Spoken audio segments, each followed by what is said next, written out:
Toda a estratégia do Irã pode depender de uma única suposição, que o mundo não consegue funcionar sem o Estreito de Hormuz. O Estreito de Hormuz é um dos pontos mais críticos do sistema energético global. Cerca de 20 milhões de barris de petróleo passam por aí todos os dias. Isso representa cerca de 1/5 da demanda mundial. Para o Irã, isso cria poder de influência, não necessariamente ao fechar o estreito, mas ao manter uma ameaça credível de interrupção, porque se esse fluxo for afetado, o mercado global reage imediatamente. No curto prazo, essa influência é real. Existem poucas alternativas.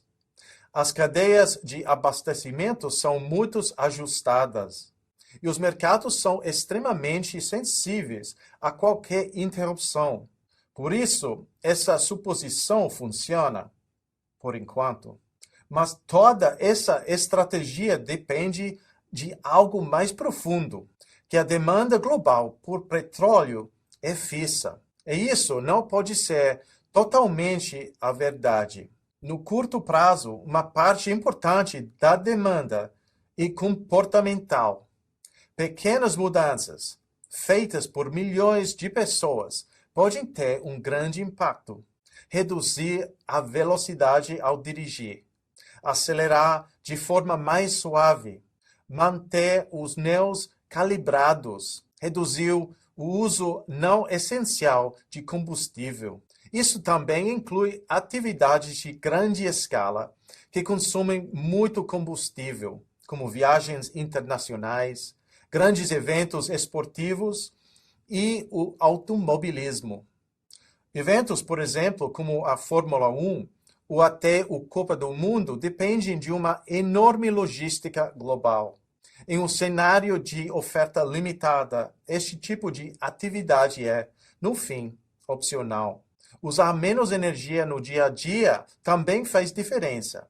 Nenhuma dessas mudanças isoladamente é grande, mas juntas podem reduzir a demanda mais rápido do que se imagina. Uma redução de apenas 5 a 10% já mudaria completamente o cenário. Isso não elimina a importância de Hormuz, mas mostra algo importante. O seu poder pode ser menor do que parece.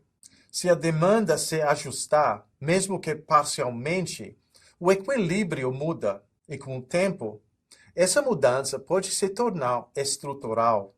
A questão é se o mundo continuará dependendo dele da mesma forma amanhã.